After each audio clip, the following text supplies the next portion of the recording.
आज के वीडियो में हम समझेंगे मेथड्स ऑफ क्रेडिट कंट्रोल। जी हाँ, क्रेडिट कंट्रोल की कौन कौन सी मेथड्स आती हैं। तो दो मेथड्स आती हैं। पहली मेथड है जनरल मेथड, जिसका दूसरा नाम है क्वांटिटेटिव मेथड्स, और दूसरी मेथड है सिलेक्टिव मेथड्स, जिसका दूसरा नाम है क्वालिटेटिव मेथड्स। आज के वीडियो में हम लोग क्वांटिटेटिव मेथड्स के अंदर जो तीन मेथड्स आती है उसमें से एक मेथड डिस्कस करेंगे। तो क्वांटिटेटिव मेथड के अंदर तीन पॉलिसीज या तीन मेथड्स आती है। पहली बैंक रेट पॉलिसी, दूसरी ओपन मार्केट ऑपरेशंस और तीसरी चेंजेस इन रिजर्व रेशियो। आज के वीडियो में हम लोग डिस्कस करेंगे बैंक रेट पॉलिसी क्या होती है, उसका मोडस ऑपरेंडी क्या है, किन किन कंडीशंस में बैंक रेट पॉलिसी इफेक्टिवली काम करती है और क्या क्या लिमिटेशंस हैं। आने वाले वीडियोस में हम लोग ओपन मार्केट ऑपरेशंस और changes in reserve ratio that is CRR और एसएलआर के ऊपर भी वीडियो बनाएंगे। लेकिन आज के वीडियो में स्टार्ट करते हैं बैंक रेट पॉलिसी से। सबसे पहले बैंक रेट का मतलब समझते हैं। What do you mean by bank rate? जिस रेट पे RBI that is Reserve Bank of India is willing to discount the first class bills of commercial banks, that is जिस रेट पे RBI commercial banks को loan देने के लिए ready होता है उसको बोलते हैं हम लोग बैंक रेट। तो वो लिखा हुआ है, it is the rate at which central bank is willing to discount the first class bills of exchange or advance loans against approved securities to commercial banks or member banks.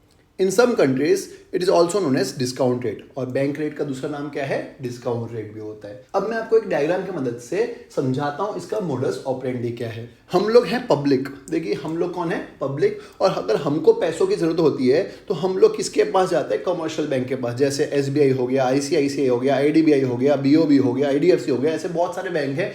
तो हम लोग किसके पास जाते हैं? इन कमर्शियल बैंक्स के पास। हम लोग directly RBI के पास नहीं जा सकते, सिंपल है। लेकिन जब इन बैंकों को पैसों की जरूरत पड़ती है तो वो किसके पास जाता है? आरबीआई के पास। तो आरबीआई ये देखता है कि अभी फिलहाल मार्केट में फ्लो ऑफ मनी कैसा है, दैट इज क्या उसको फ्लो ऑफ मनी को बढ़ाना है या कम करना है। अगर आरबीआई को लगता है कि अभी इकोनॉमी में फ्लो ऑफ मनी बहुत कम है तो आरबीआई क्या करेगा? आरबीआई जो रेट है that is bank rate, that is जिस रेट पे आरबीआई कमर्शियल बैंक को लोन देता है उसको कम कर देगा। कम कर देगा मतलब कम इंटरेस्ट पे वो लोन दे देगा। किसको? कमर्शियल बैंक्स को।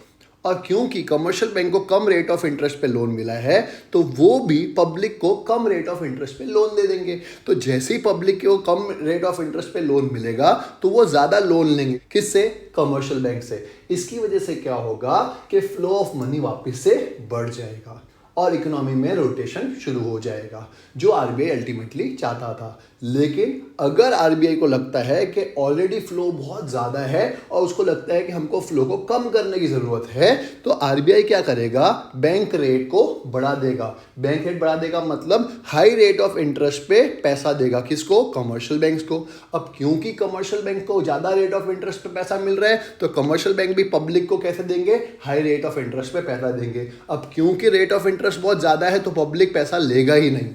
पब्लिक जो है वो कमर्शियल बैंक से पैसा नहीं लेगा क्योंकि इंटरेस्ट रेट बहुत ज़्यादा है। और क्योंकि पब्लिक पैसा नहीं लेगा तो अपने आप फ्लो ऑफ मनी क्या हो जाएगा? थोड़ा सा रुक जाएगा, जो अल्टीमेटली आरबीआई चाहता था। तो बैंक रेट पॉलिसी इस तरह से काम करता है। तो वो लिखा है, अब ध्यान से समझते हैं।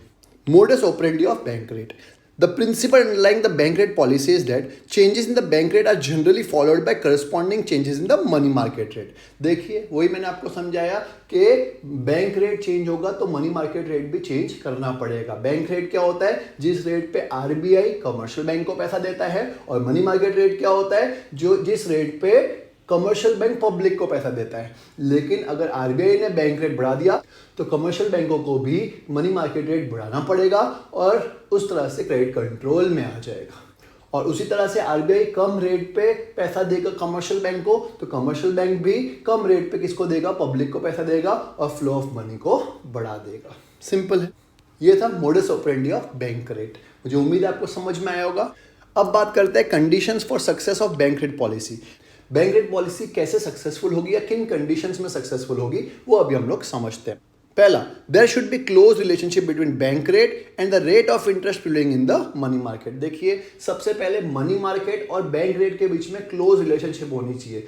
इसका मतलब क्या है? समझ लीजिए कि अगर आरबीआई ने बैंक रेट बढ़ा दिया या कम कर दिया उसकी वजह से मनी मार्केट पे कोई इंपैक्ट नहीं पड़ रहा। मनी मार्केट मतलब अदर देन बैंक से भी तो लोन ले सकते हैं। अपने कमर्शियल बिल्स को डिस्काउंट करा के, बिल्स ऑफ एक्सचेंज को डिस्काउंट करा के आरबीआई के पास या बैंकों के पास नहीं, थर्ड पार्टी के पास। अगर बैंक रेट का और मनी मार्केट के बीच में there is no integration, there is no link, तो फिर बैंक रेट में क्या चेंज आ रहा है उससे फर्क ही नहीं पड़ेगा। तो सबसे पहली कंडीशन क्या है कि मनी मार्केट और बैंक रेट के बीच में क्लोज रिलेशन या क्लोज कनेक्शन होना चाहिए।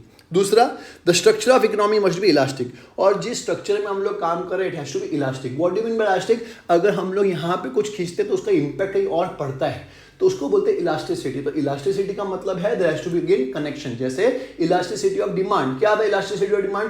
प्राइस में अगर चेंज आएगा तो डिमांड पे असर पड़ना चाहिए, तो ये इलास्टिक बोलते हैं। अगर प्राइस में चेंज आ रहा है लेकिन डिमांड पे असर नहीं पड़ रहा तो उसको क्या बोलते हैं? इनइलास्टिक।